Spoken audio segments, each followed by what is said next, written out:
So you've been promoted once, you've been promoted twice, maybe 3 times, and now your name is synonymous with success on the outside in that organization. But on the inside, you feel like you're walking in a dim lit room, you feel stuck, you feel like something is still missing, and no amount of money can remove that question mark from your head. You're wondering if what you're doing in your career truly aligns with your purpose. We're going to have that conversation. In this video, I'm going to share with you how to discover your purpose in your career and use it to scale upwards. And you're also going to have a step-by-step guide to discover your purpose, then use it to propel your career forward. So if you're looking for growth, if you're looking for fulfillment in your career, you're in the right place. Welcome back to my channel. If we are meeting for the very first time, my name is Nancy. I'm a workplace leadership trainer, and I've also authored a few books, the latest being Lead Outwardly Loud, and you'll mostly find me here discussing topics on matters leadership, professional growth, and career advancement. So if it's the kind of content that resonates with you, kindly consider subscribing and pressing the bell, and you will be notified every time I release a new video. I also want to welcome my new subscribers to this workplace leadership community. Thank you for your commitment. Thank you for supporting my channel. It goes a long way in growing this community, and I don't take it for granted. A time comes when you feel like working for a paycheck is no longer enough. That pull towards something more meaningful that actually resonates with your values, with your passions, with the impact that you want to make. A career purpose is like having a GPS, or GPS lady, as my children would put it. You want to know where you're going and how you will get there. So it's going to guide your decisions. It's going to keep you motivated. It's going to help you navigate challenges by connecting your daily tasks to a bigger picture with an element of clarity and a sense of fulfillment. So you want to understand that deeper reason behind why you chose that field in that particular role, in that particular organization, so that you can comfortably merge your personal and professional goals. And something deeper happens when your career aligns with who you are and exactly what you stand for. It's going to enhance your motivation and engagement. You're going to feel more energized and focused because you understand why your work matters. That strong internal drive is particularly important in navigating tough times at work. And if you look around, you can see that people who see their work as contributing to a larger goal, pouring into a larger pot, like improving the lives of others, driving innovation, they tend to be more engaged and less likely to suffer burnout. It's also going to facilitate better decision making and career direction. When you have a clear sense of purpose, you're going to be able to prioritize opportunities that specifically align with your goals. And this is where elimination plays to your advantage. Whatever does not add value to your present self is actually a distraction, and it ought to be given the least attention. Operating on purpose is going to help you reduce confusion in times when faced with career choices such as accepting new roles or even switching industries altogether. For example, if you understand that your purpose falls along the lines of creating sustainable solutions and an organization shows up with a lucrative offer that does not align with your values, you are not going to have a hard time saying no to that offer. Then, knowing your purpose is also going to foster personal growth and resilience. You will also notice that when you are purpose-driven, whatever looks like a challenge to others is actually a learning opportunity to you. You may need to exercise patience at times, especially when the learning curve comes with major setbacks, but there is also that sense of long-term fulfillment as your passion and your personal development goals are actually realized in the process. And these challenges are your stepping stone to your greater vision. So your purpose is simply the why, as Simon Sinek puts it, behind what you do. The why behind why you wake up every single morning, that unique value that you bring to the world, that unique value that you bring to the table. There's this exercise that I do with my clients where you're asked, if you woke up as a particular object, what would you respond to first? Or if you found yourself in a new particular environment and you're not familiar, what would be the first thing that you notice? Some people notice the smell. Some people will notice the ambience. Some will notice the color codes, Some, it will even probably be the aesthetics of the building or the people and how they react to them. what would trigger a positive or negative reaction from you, and to what extreme? These are questions that provoke you to answer from a place of total introspection and honesty. But as the results come to the surface, you're also going to get to understand just how powerfully your purpose is attached to your head, to your hands, to your mouth, to your heart, or even a combination of two or more of the above. So the good thing with this exercise is that it removes all the guesswork from the equation, and you can now embrace your qualities, but from a place of knowing. Just think of the moments when you tried to do something because someone you know, someone else was doing it, and they were doing it so effortlessly. But the moment you tried, it was catastrophe after catastrophe. Chances are high that your friend has figured out their purpose, and they do, without even putting wordings to it, and they are actually swimming in their own blue ocean. So the moment you align your purpose with proper action, you're going to find yourself making better decisions and going after the right opportunities, not the available opportunities. I may not be able to give you the total framework in a 20-minute video. This is a deep and transformative process, but as you answer these questions, you will be able to highlight the areas where your purpose is hidden. And what you want to do is answer all the questions at a very deep level. At number one, what do your own colleagues, your peers consistently ask you for help with in your organization? And the idea here is to reflect on your strengths and your passions. Let's say, for example, when your name comes up, people just think human resources, Nancy from human resources department. And when your colleagues come to you, there is a very specific angle through which you speak to their needs, and you will hear it even in conversations. If you need this done quickly, go to this department and ask specifically for Nancy. Or even look at your family settings. When you need disputes sorted without bias, there's a very specific person who can do it so effectively and leave everyone feeling important. When you need a spokesperson to entertain your guests, there's still a specific person whose mouth is trusted to put the right words. Or when in need of an analytical mind, there is that one person who is a no-brainer to all the family members. So you'll find that what's hard for you looks effortlessly easy for them. And when you find that different people from different settings who do not know each other come to you for one specific solution, note it down. That solution may be holding the key to your purpose. And this is where you want to put it under the microscope, and then you do your due diligence. And the question you want to ask yourself is, what specifically excites me about my work and about my life? What are my strengths? What are my passions, that keep speaking to those who know me and solicit my input? Are you able to write down at least 5 skills that you enjoy coming from these answers? And you'll be able to narrow it down. Don't worry about it. Elimination process is actually going to get it more nuanced. At number 2, identify your core values. And this is where you want to see how your strengths and your passions merge with your belief system. What values guide your decisions? Is it creativity? Are you big on collaboration? Are you all about making an impact?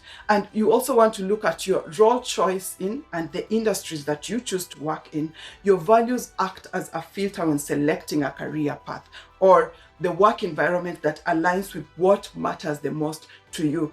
An example, if you're big on creativity, you're going to find yourself seeking roles in design, seeking roles in marketing, in arts, anything that can allow your mind to go just like in the butterfly mode. So in this same token, you're also going to find that rules are quite restricting because they limit your creativity. Another example, if you're big on social impact, you're going to find yourself gravitating towards nonprofits and public service. You serve through your heart, and seeing people in pain just keeps you up at night, especially in areas where you know that you can be a solution, and you do not mind showing up as an army of one, as long as you know that you can change at least one person's life for the better. So values will ensure that your work resonates with your sense of purpose, making your choices feel fulfilling and authentic. And then you also want to look at your approach to work and goals. Values are going to determine how you prioritize your tasks. What comes first? what does or doesn't need attention from you, and also how you react with your colleagues, how you set your career objectives. And just a quick example, if you're the kind of person who values integrity, you'd be surprised not everybody does.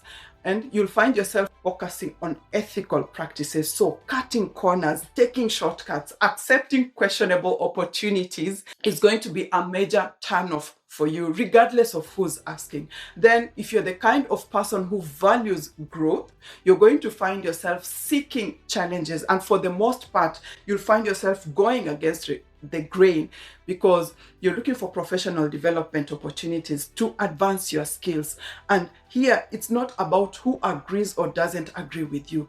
If it feels right to you, you are ready to take the plunge. So your colleagues are going to consider you a risk taker, but you're okay with it. Or maybe you're the kind of person who values work-life balance, in which case you're going to find yourself seeking employers who offer flexible schedules. And your aversion to jobs that demand excessive overtime is going to be quite evident, quite obvious, because you're big on protecting yourself from burnout. You also want to find your impact. That is number 3. You want to find your impact. And we all make an impact, be it personal, in our personal or in our professional lives, the moment we find our place. So the one question you want to ask yourself here is, how does my work benefit others? Does it make someone's life easier? Does it make it safer? Does it make it better? And your purpose often lies at the intersection of what you love and what you provide.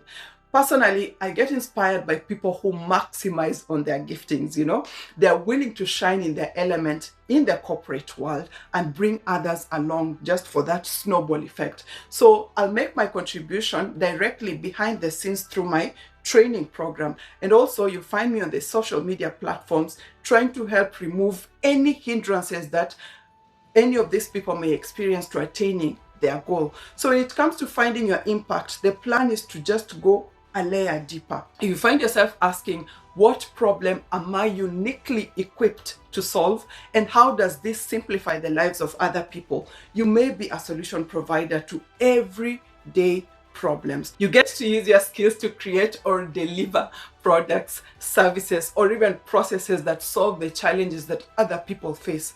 For example, you could be a software developer, in which case you just have to look around you to see how many people struggle navigating technology and the cyberspace. And this is probably something that comes so easily to you. So your work might create tools that save people time and effort and the headache of having to go through all this drama, like automatic repetitive tasks and enhancing productivity.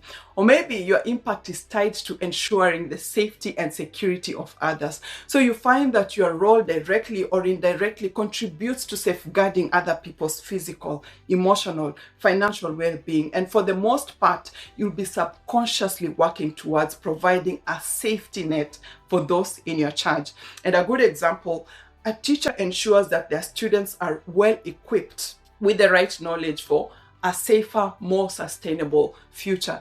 A healthcare worker, on the other hand, will actively protect the lives of other people through their expertise.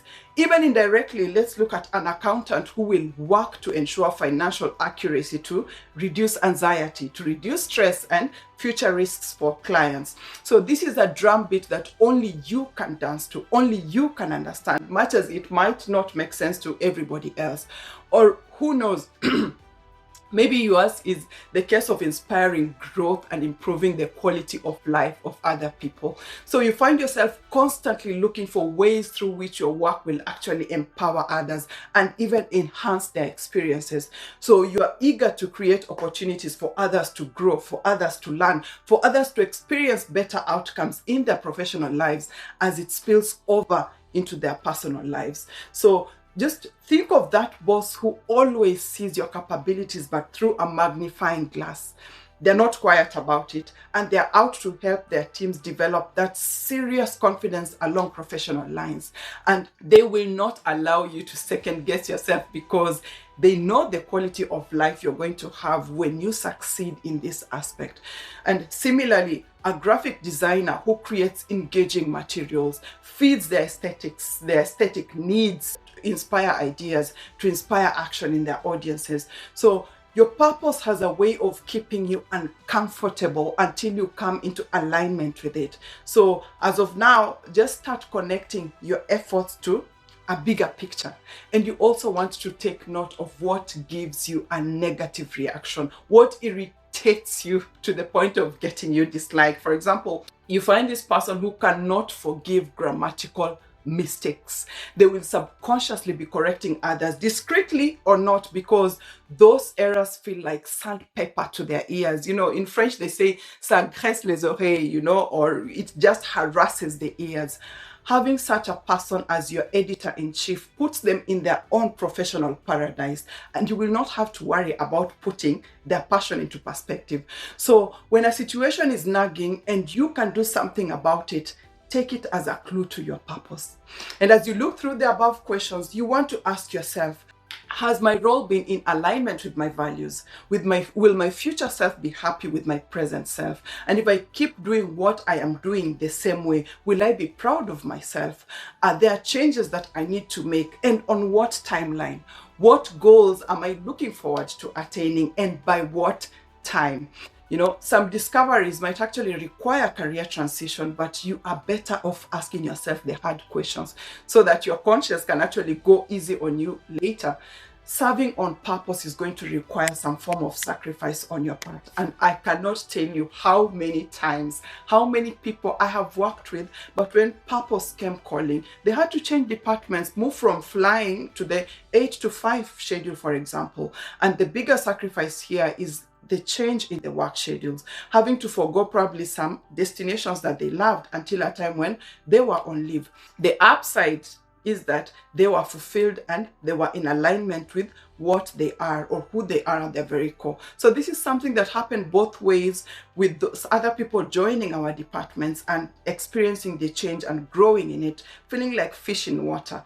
Operating on purpose can be painful sometimes, but so worth it. So if you find that your purpose is tied to helping teams collaborate, to work better, or you have been working at an individual level, and you might have to look for opportunities that are going to make team engagements possible.